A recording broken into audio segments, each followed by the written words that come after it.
Wassalatu wassalamu ala sayyidina Rasulillah Sayyidina Muhammadin ibni Abdillah wa ala alihi wa sahbihi wa man tabi'ahu wa walah wala hawla wala quwwata illa billah, amma ba'du. Sebelum kita mulai kajian kita, mari sama-sama kita membacakan surat Al-Fatihah, Ummul Quran, dengan niat kita kirimkan pahalanya untuk almarhum Bapak Adang Saputra bin Sastra Wijaya.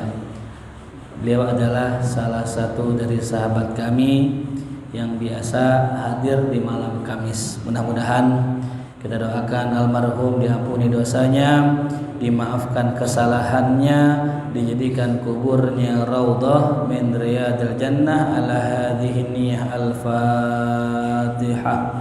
A'udzu billahi minasyaitonir rajim. Bismillahirrahmanirrahim. Alhamdulillahi rabbil alamin, arrahmanir rahim, maliki yaumiddin.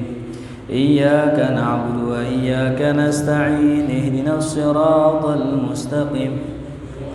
Siratal ladzina an'amta 'alaihim ghairil maghdubi 'alaihim waladdallin. Amin. Bismillah walhamdulillah.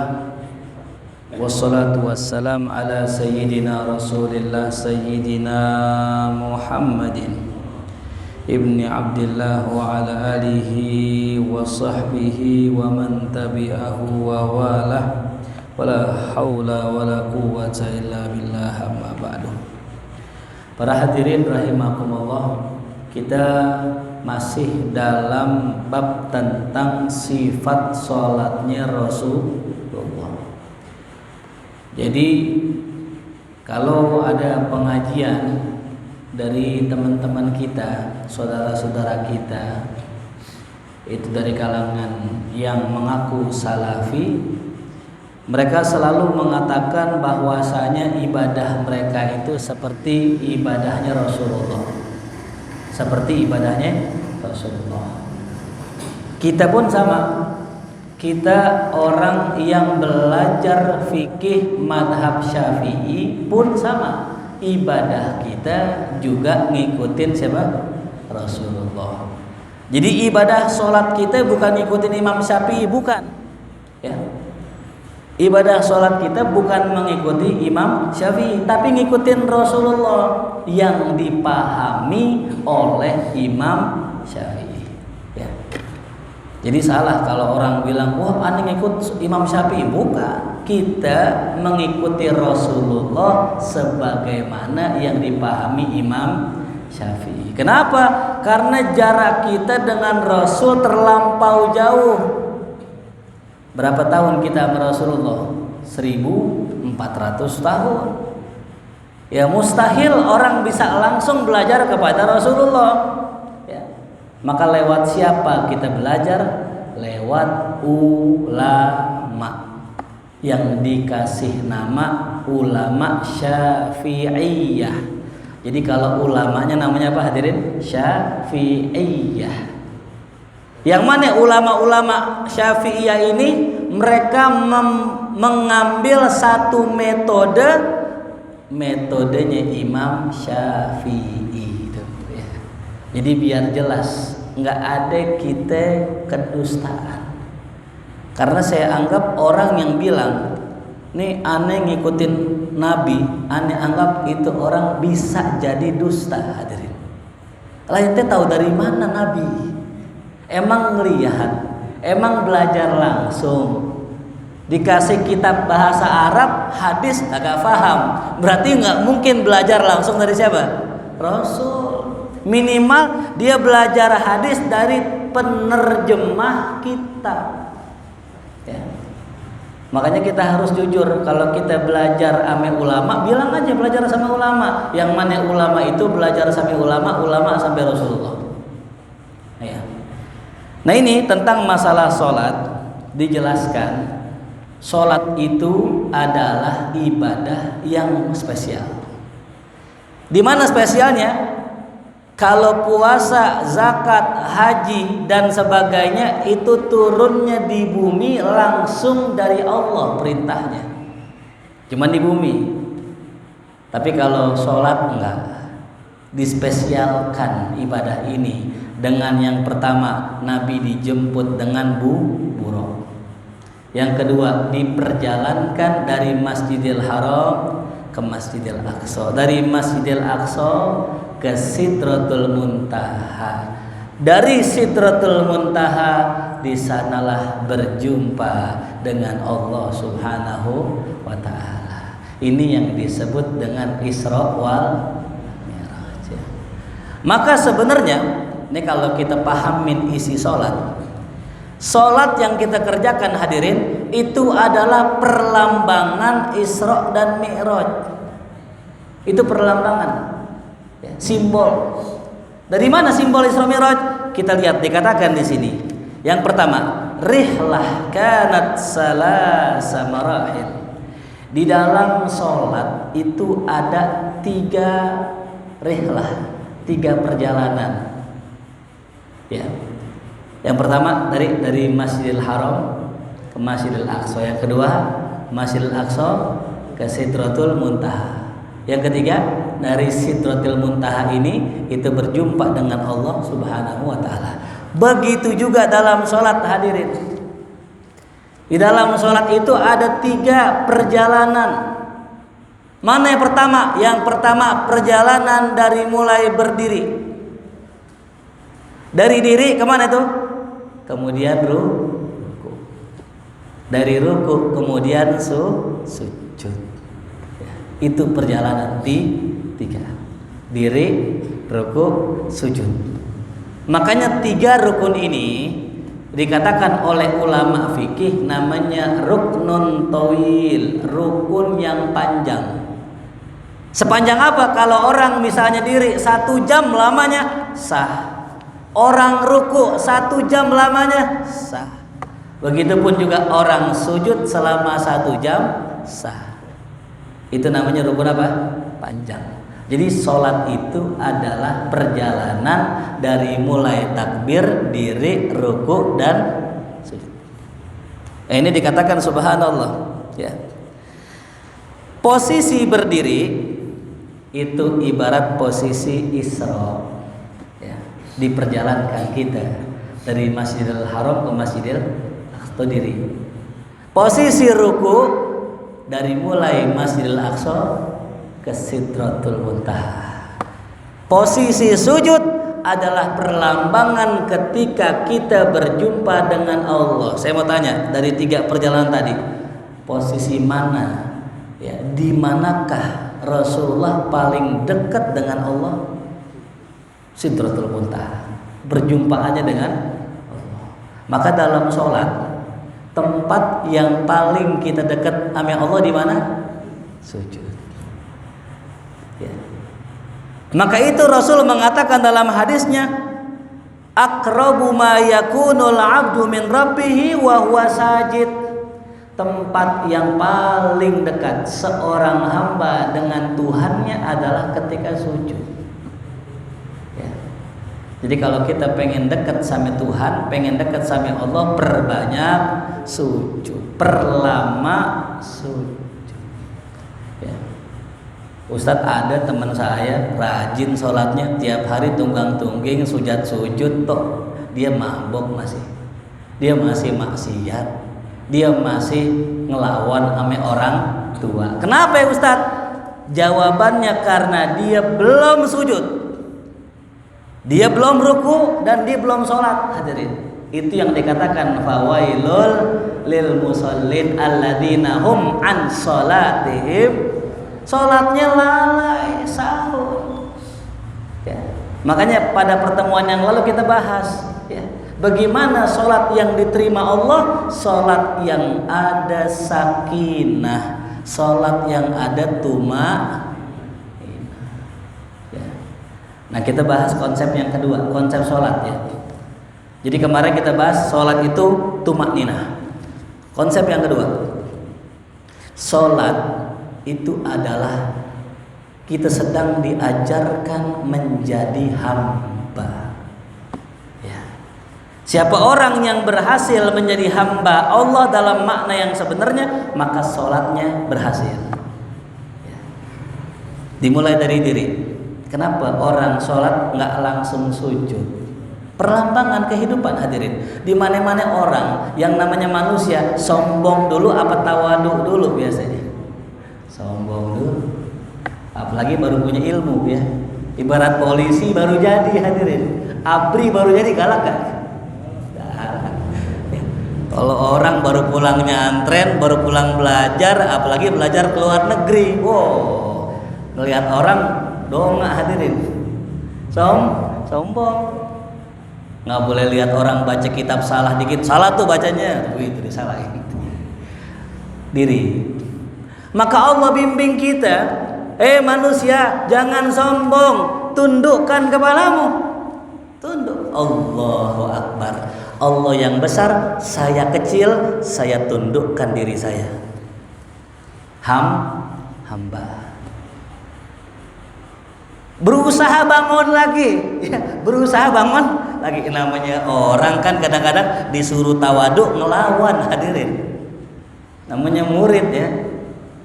Kadang ya di awalnya ngikut, ntar kadang-kadang ngelawan juga. Habis bangun ya disuruh apa lagi? Sujud.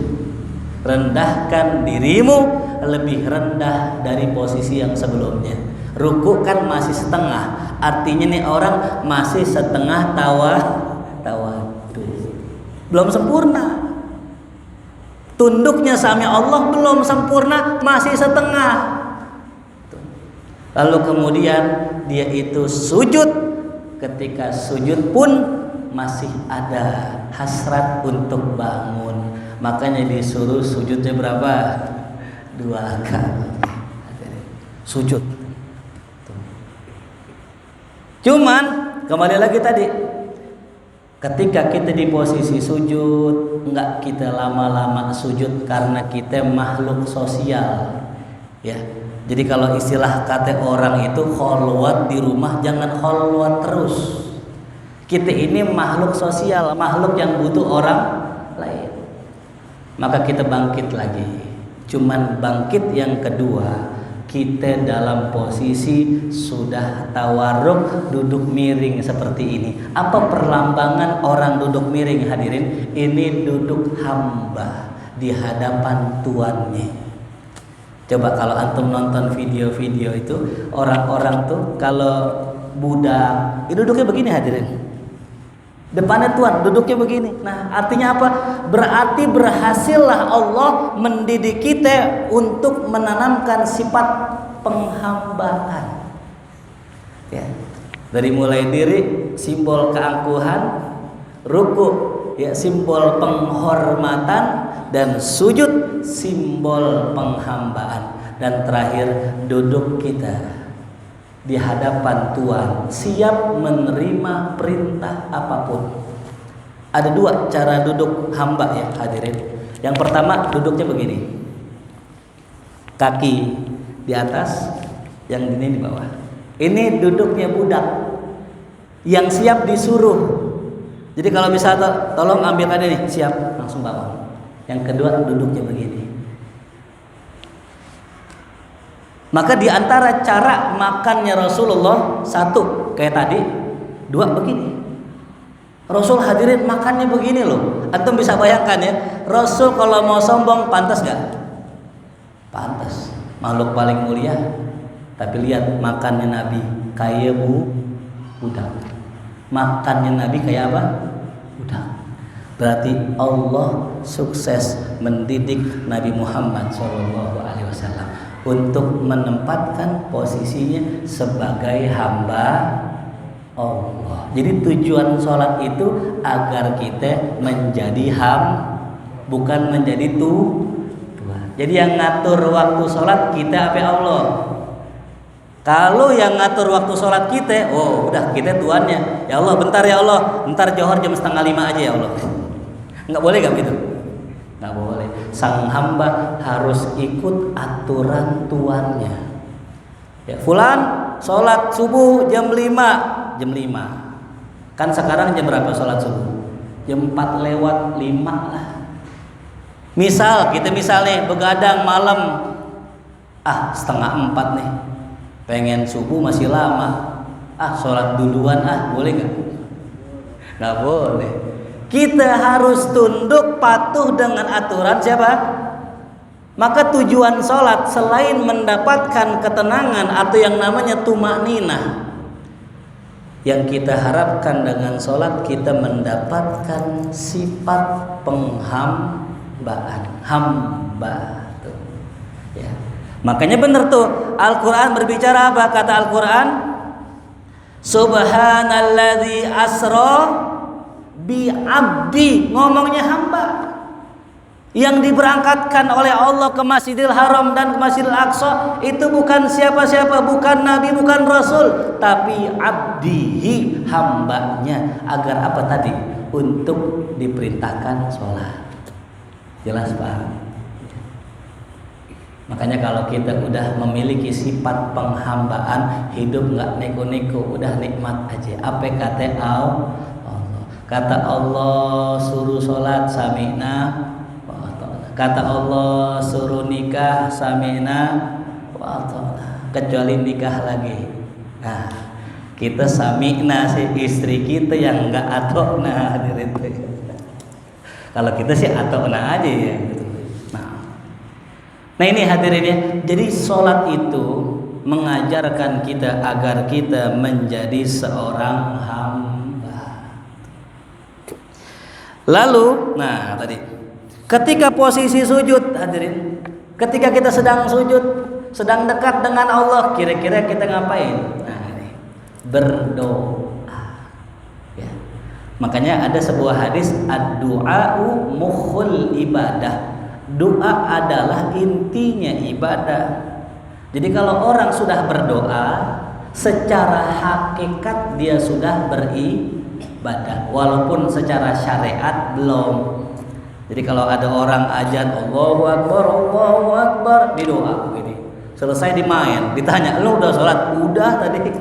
"Kapan sholatnya?" "Udah." "Doa kan?" Kan kata Ustadz, doa intinya apa? Ibadah. Berarti aneh udah apa? Ibadah. Nah ini repot tadi. Dia pakai hakikat tapi tidak pakai apa? Syariat. Sampai ada yang nanya murid saya, "Ustadz, kalau begitu, kalau dikatakan tadi doa adalah inti ibadah, kita nggak usah sholat dong? Kan udah ibadah, udah minta sama Allah." Jawabannya gini, gampang hadirin. Nabi orang yang suka doa apa enggak? Suka. Nabi orang yang menghamba, bukan menghamba. Masih sholat kan? Masih. Nah itu jawabannya udah. Nabi aja yang udah begitu mulia masih sholat, kita nggak boleh ninggalin sholat. Mau makomnya wali abdal ke, mau makomnya wali kutub, termasuk kutbul aqtab paling tinggi, nggak bisa sama sekali ninggalin sholat. Nah, makanya kita mesti hati-hati ya, jangan sampai ketemu imam atau guru mursyid yang salah ya. Nah, faida sajadtum, kata Rasulullah, maka apabila kalian sujud, fajtahidu fid doa, maka sungguh-sungguhlah kalian berdoa. Fa innahu qaminun an yustajaba lakum, karena di dalam sujud itu sangat mungkin doa kita diijabah sama Allah. Ya, ini hadirin nih. Ini cara ya. Kita kan kalau doa pengen diijabah ya. Sebenarnya doa biar diijabah enggak sulit hadirin. Ya, enggak sulit. Nomor satu yang pertama, jangan makan yang haram gitu. Itu dulu. Pastikan tuh hari kita makan nasi ulamnya halal. Duit yang kita pakai halal. Baju yang kita pakai halal. Dan air minum yang kita minum halal. Itu nomor satu ya. Lalu yang kedua, kalau kita sudah makan yang halal, pakai pakaian yang halal, minum minuman yang halal, nomor dua, yakin. Ini yang sulit hadirin. Kebanyakan orang doa kurang yakin ame doanya sendiri. Ya. Kenapa kurang yakin? Satu, biasanya faktor maksiat. Ya. Aneh gimana mau diijabah, orang aneh kerjaannya begini tiap hari, nyerempet-nyerempet yang haram, nyerempet-nyerempet maksiat. Akhirnya kita jadi ragu hadirin. Padahal untuk dikabulkannya doa itu nggak ada syaratnya jadi nabi dulu, nggak ada syaratnya bersih dari dosa, enggak. Syaratnya yakin ame kebesaran Allah. Nggak percaya sekali-kali cobain. Ini ilmu cobain namanya ya. Ilmu yakin itu ilmu cobain. Ini kan kita jarang hujan nih.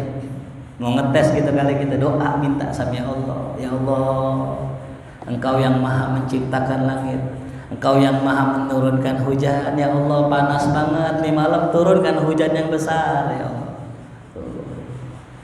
Turun banjir, komen dah, komplain. Ya Allah, kok banyak banget ya Allah tuh kan. Emang salah aja, emang nggak tahu. Gua nggak kabul salah, gua kabulin salah. Namanya manusia. Ya. Makanya ada sebagian hamba yang takut doa. Kenapa? Kalau dikabulin doanya, entar kadang-kadang lain lagi ceritanya. Ya, diminta ya Allah.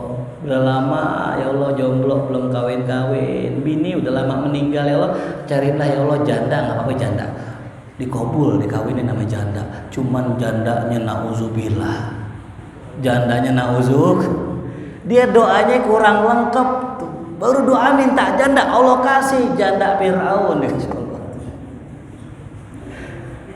Makanya saya punya saya punya guru pernah kedatangan tamu hadirin. Ini kisah saya masih ingat karena saya duduk di situ. Ustadz, saya doa Ustadz.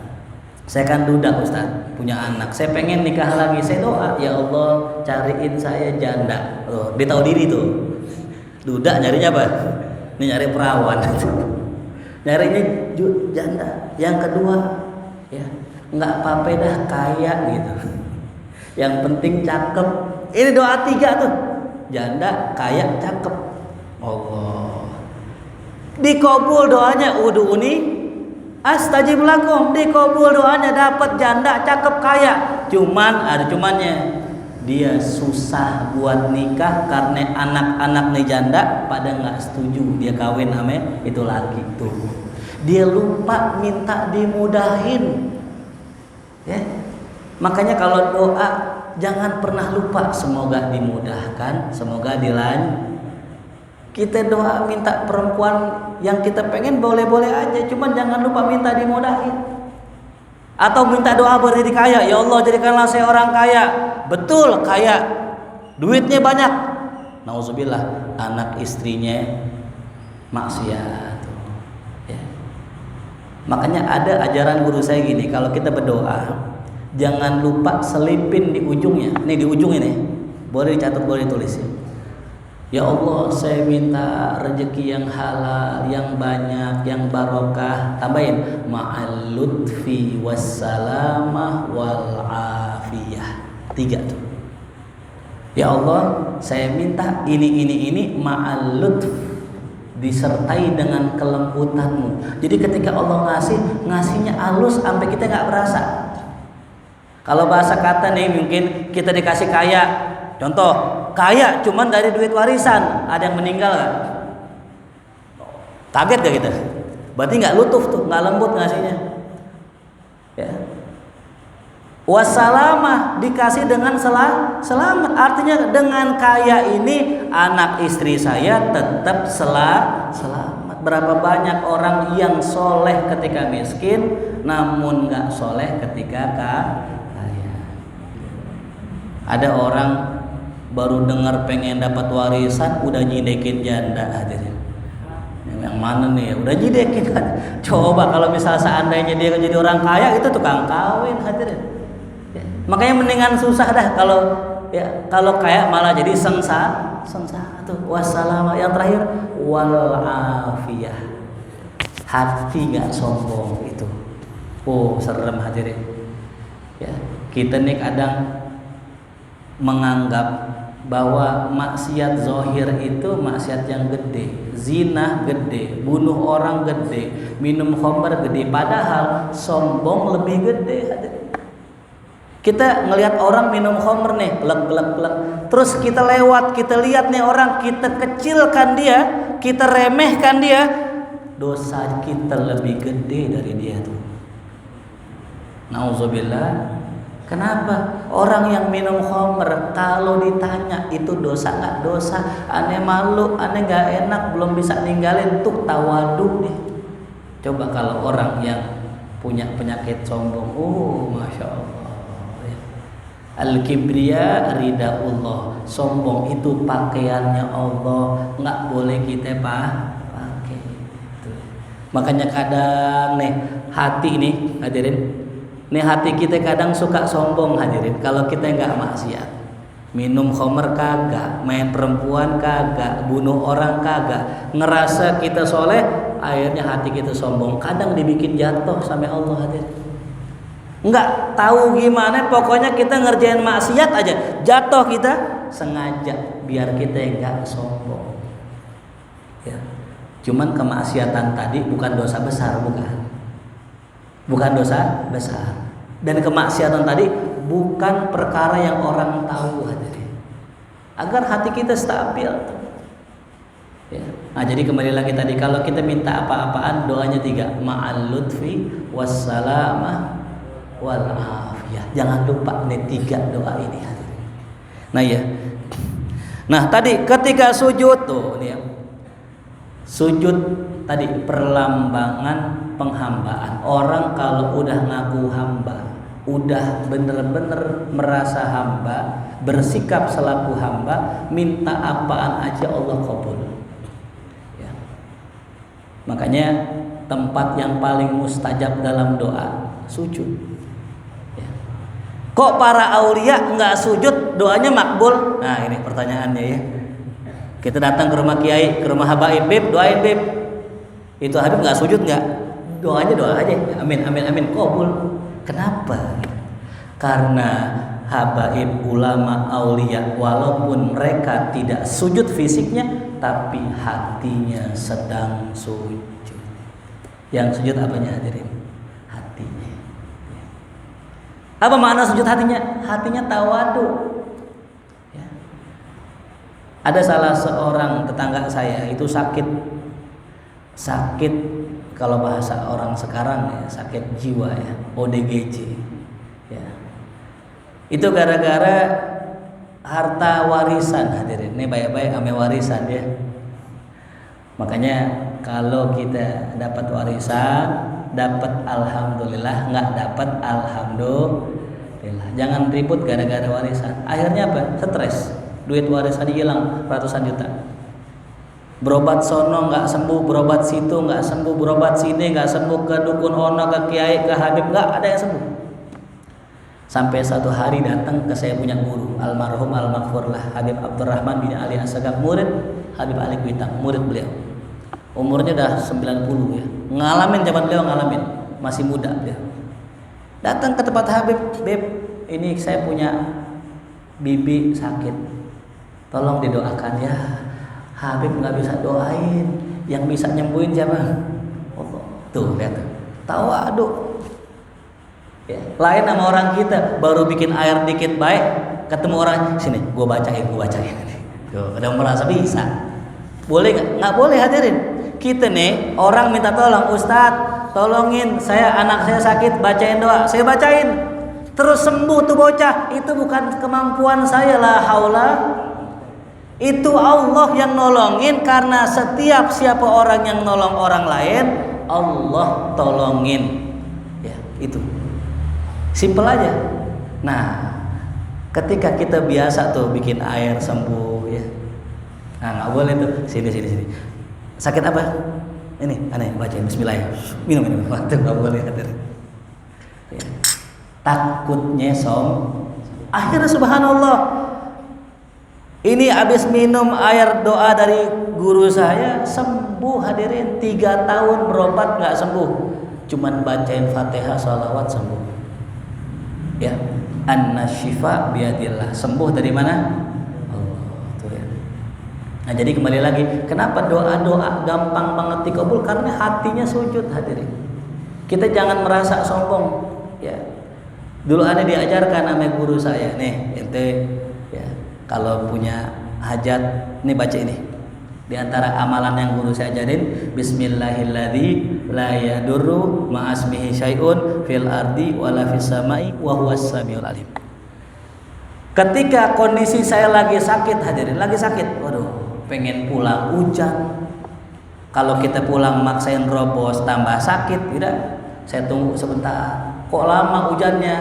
Ingat kata guru saya, berdoa, baca bismillahilladzi la yadur ma'asmi syai'un fil ardi wala fis sama' wa huwas samiul. Hujan berhenti, hadirin, subhanallah. Pulang sampai ke rumah, masuk rumah, tutup pintu, turun. Kehebatan siapa? Allah, bukan saya, bukan bacaan, bukan. Allah udah. Buktinya apa?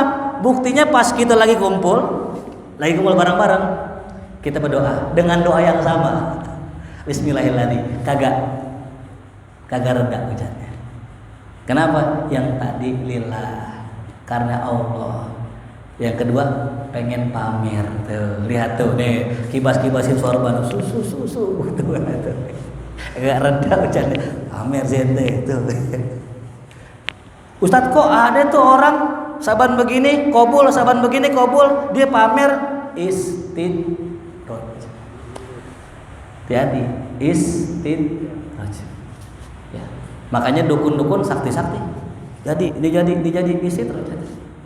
Kalau aulia ditegur, ditegur. Kemarin kita kisahkan, ada namanya Habib Abdullah bin Husain bin Thohir, gurunya Habib Usman bin Yahya Mufti Betawi, tinggal di Hadramaut sana, tinggal di Yaman. Itu suatu hari ada beliau punya murid, ini muridnya wali min auliaillah. Di tengah jalan menuju rumah gurunya pengen ngaji, dibegal, hadirin. Itu begal bawa sajam, begal bawa pedang, pengen ngerampas hartanya. Ini refleks, ini muridnya bilang apa? Allahu Akbar, mati semuanya, hadirin. Baru sekali takbir mati. Lantas Habib Abdullah bin Husain bin Thohir tahu bahwa dia punya murid waktu dibegal pakai karomahnya. Sampai ke rumahnya ditegur, diomelin. Sungguh wahai muridku, kalau engkau dibegal, diambil hartamu, bahkan pakaianmu, lebih aku sukai daripada engkau pakai itu karomah. Karena pamerin karomah buat para aulia seperti perempuan memamerkan darah haidnya. Malu nggak? Malu. Ya. Jadi kalau betul itu karomah, nggak dipamerkan, hadirin. Datang ke rumah orang, ya wali misalnya, dikasih air sembuh, udah begitu aja. Ya. Kita yang minta nggak jadi atraksi, hadirin, kan beda kan? Makanya kembali lagi tadi, inilah manfaat sholat, ya, menjadikan kita hamba. Ya. Nah, ya tuh. Jadi kita harus yakin bahwa apa yang kita panjatkan itu didengar Allah. Wa idza sa'alaka ibadi anni fa inni qarib. Allah Maha dekat. Ya. Nah. Dan tempat yang terdekat di dalam sholat adalah ketika kita sujud. Ya. Nah, ini kita masuk sedikit kepada pembahasan kita. Ini muqaddimah ya, yang begitu panjang ya, dari salah satu kitab yang saya baca. Kita melanjutkan kemarin ya, membahas hadis tentang masalah sifat sholat. Nah ini kita masuk kepada pembahasan tentang masalah doa iftitah ya. Ada yang baca iftitah, ada yang baca istiftah. Yang pertama riwayat Sayyidina Ali bin Abi Thalib radhiyallahu anhu an Rasulillah sallallahu alaihi wasallam annahu kana idza qama ila shalah qala wajjahtu wajhiya. Ini dia. Kata Sayyidina Ali, baginda Rasul kalau sholat mulainya dengan wajjahtu wajhiya. Ingat ya, kita diajarin dari kecil ini wajjahtu wajhiya. Ternyata riwayatnya, hadisnya tidak pakai apa? Ini. Ya. Salah nggak Ustaz kalau orang pakai ini? Ya boleh-boleh aja, sah-sah saja. Cuman lebih afdol tidak pakai apa? Ini. Kok begitu? Ngikutin Rasulullah. Ya. Jadi nilai afdolnya itu karena ngikutin Nabi. Selesai. Ya. Kayak contoh orang baca kunut, Allahumma hdina fiman hadait, wa afina fiman afait, wa tawaffana fiman tawallait, wa barik lana fima atait. Nah, wa qina ada yang baca bi rahmatika. Yang lebih tepat wa qina syarra ma qadait. Enggak pakai bi rahmatika. Boleh enggak pakai bi rahmatika? Ya boleh-boleh aja. Cuman lebih afdol nggak pakai biroh. Sama kayak ini, wajah tu wajhiya, Allahu akbar kabira, walhamdulillahi katsira, wa subhanallahi bukratan wa asila, wajah tu wajhiya. Sampai wa ana minal muslimin. Nah, ini hadis riwayat Muslim. Riwayat siapa? Imam Muslim. Nah, ini dalam riwayat lain dikatakan ini doa iftitah tadi dibaca pada saat sholatul lail. Ya. Jadi Nabi baca ya Allahu akbar kabira walhamdulillahi katsira wajhatu wajhiya. Yang panjang tuh iftitah itu sholat malamnya Nabi. Makanya yang riwayatkan Ali bin Abi Thalib. Kenapa? Karena yang tahu Nabi sholat malam keluarga Rasulullah. Jadi kalau misal kita jadi imam misalnya nih, pengen baca Allahu Akbar kabiro tuh, boleh nggak? Boleh. Cuman kalau lebih afdol baca Allahumma ba'id baini. Ada yang bilang Ustadz itu kan iftitahnya Muhammadiyah. Astagfirullahaladzim. Sejak kapan Rasul ngikut ormas Muhammadiyah? Sejak kapan Rasul ngikut NU? Gak ada, hadirin. Jadi iftitah Nabi kalau kita baca dalam kitab Al-Adhkar An-Nawawiyah itu iftitah Nabi banyak jenisnya. Nah, ada yang panjang, ada yang sedang, ada yang pendek. Ini biar kita paham nih. Nabi nggak pernah tinggal iftitah. Ya. Makanya menyesuaikan sholatnya. Kalau sholatnya panjang kayak sholat malamnya Nabi, bacanya yang panjang Allahu Akbar kabiro. Kalau sholatnya sholat berjamaah bareng sahabat, bacanya Allahumma ba'id baini. Kalau sholatnya sholat pendek, bacanya pendek juga, antara ada bacaannya di sini. Tuh ya. Nah, jadi kita jangan saklek hadirin. Ya dulu, kalau dulu mah orang wajar ribut masalah doa iftitah. Bahkan kalau ada saya punya murid kuliah di kampus Muhammadiyah, ayo coba baca doa iftitah. Yang namanya orang NU kuliah di Muhammadiyah dibilangnya apa? Allahu Akbar kabir. Nilainya C hadirin. Dianggap nggak hafal iftitah. Astagfirullah. Padahal iftitah itu ini bahaya, ini pemahaman kayak begini ya. Sama lagi contoh begini. Tidak ada yang namanya duduk istirahat. Kalau Nabi sujud langsung bangun. Duduk istirahat itu ada pada saat Nabi udah tua. Karena capek langsung bangun, makanya Nabi pakai duduk apa? Istirahat. Itu kata pengajian sebelah begitu hadirin. Jadi kita nih yang masih muda itu nggak boleh duduk istirahat. Masih muda istirahat begitu katanya. Kita jawab, apa yang Nabi kerjakan baik di masa muda atau di masa tua boleh kita ikuti. Jelas ya? Jadi mau muda mau tua boleh gak duduk istirahat? Boleh. Ini kan orang gak belajar usul fikih hadirin. Ini bahayanya sekarang. Orang baca hadis melak-melak, baca hadis mentah-mentah. Ya begitu jadinya. Ya, ada termasuk ustadz di YouTube saya pernah lihat tuh. Wah, Nabi kalau sholat malam bacanya wajah tu wajhiya. Berarti kita nggak boleh baca ketika sholat berjamaah. Ini keliru hadirin.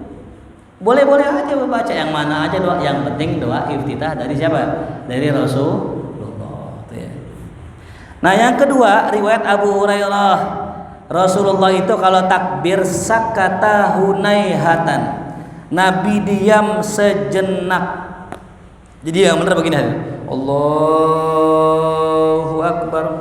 Nah, kemarin sudah kita bahas ya, lebih afdal panjang daripada Allahu Akbar. Jadi ketika bar ya, itu nggak langsung baca iftitah, tapi diam dulu, namanya saktah. Namanya apa? Saktah. Nah, yang dimaksud sahabat di sini bukan saktah, tapi iftitah. Nabi diperhatiin kalau habis takbir nggak langsung baca Fatihah. Nabi habis takbir Allahu Akbar, diam dulu tuh. Qabla an yaqra. Sebelum Nabi baca surat. Nah, sahabat kan pengen tahu Nabi diam baca apa sih tadi? Fasa'altuhu, kata Abu Hurairah, ane tanya ame Nabi. Tuh, kata Nabi, ane baca Allahumma ba'id baini wa baina khotoyaya kama ba'adta bainal masyriqi wal maghrib. Allahumma nakkini min khotoyaya kama yunaqqas sabul abyadu minad danas. Allahumma gsilni min khotoyaya bil ma'i wal thalji wal barodi. Ini juga boleh kita hafalin. Hadisnya lebih kuat. Hadisnya muttafaqun alaih. Makanya Muhammadiyah pakai yang ini. Karena kata dia ini hadis disepakati Bukhari Muslim. Kalau yang tadi cuman Imam Muslim. Ya. Naam. Yang ketiga nih yang paling pendek.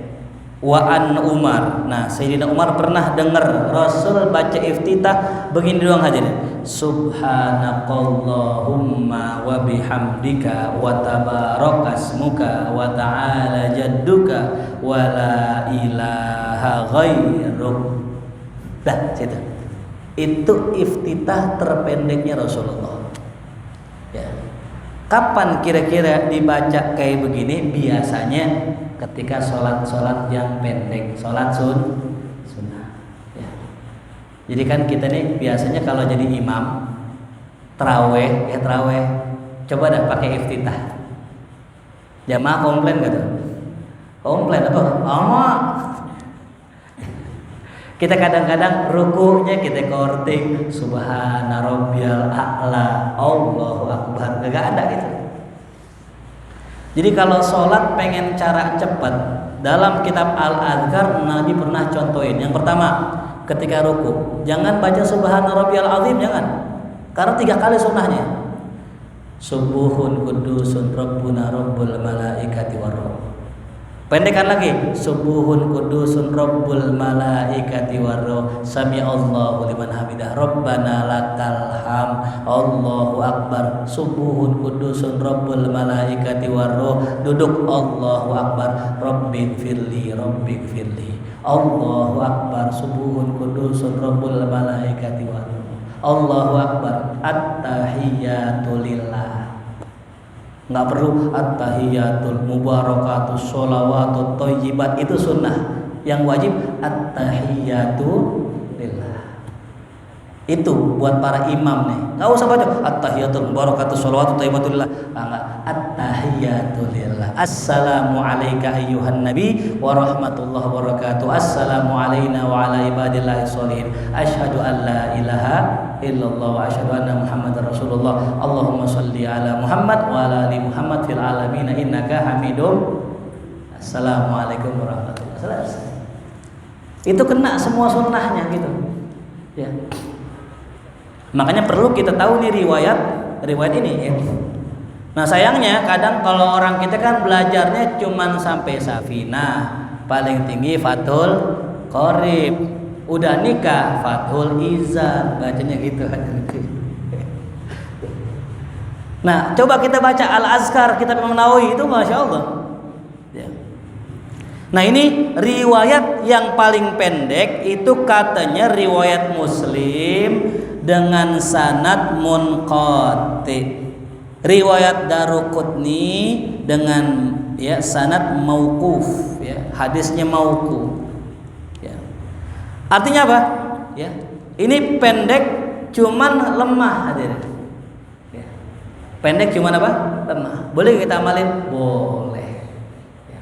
Nah, enaknya begitu hadirin. Kalau kita punya banyak ilmu luas, nggak gampang nyalahin orang Ini kan kadang-kadang yang ilmunya dikit-dikit nyalain orang. Wah salah tuh, gua nggak pernah dengar ngaji begitu. Nah ini. Ya. Nah jadi apa ya pelajarannya dari doa iftitah? Disinilah kuncinya. Kata ulama kalau kita sholat pas bagian ya inna sholati wa nusuki wa mahyaya wa mamati lillah, itu kalau bisa kita hadirkan hati kita. Ya. Ini ngomong-ngomong udah isya belum ya? Udah masuk ya? Udah. Hah? Udah isya udah. Baik ya. Jadi kesimpulannya begitu ya. Ini baru doa iftitah ya. Ada yang bilang begini, ada istiftah, ada iftitah ya. Ada yang membedakan, katanya kalau istiftah itu yang panjang-panjang doanya. Kalau iftitah yang apa? Yang pendek-pendek itu ya. Nah, ini juga sama ya. Tadi kalimat apa tuh? Kalimat Allahumma nakini itu ya. Allahumma ghsilni min khotoyaya bil ma' wal thalji wal barad. Ini dalil bahwa kita boleh bersuci dengan air, dengan salju, dengan air embun atau air es. Dari hadis ini nih. Ya. Jadi kalau nanti kita main ke Eropa misalnya ya, kita ketemu tuh hujan salju. Nah boleh tuh wudhu dengan air apa? Salju. Cuman jangan langsung saljunya kita beberi ke muka kita. Yang benar saljunya kita taruh tempat, kita cairin, baru wudhu. Lebih enak lagi itu esnya tadi taruh ember, taruh sirup, taruh susu, minum gitu. Ya, wallahu a'lam bishawab. Mungkin sampai sini ada yang pengen bertanya, dipersilakan. Mungkin ada yang mau nanya ya. Baik Ustaz. Bismillahirrahmanirrahim.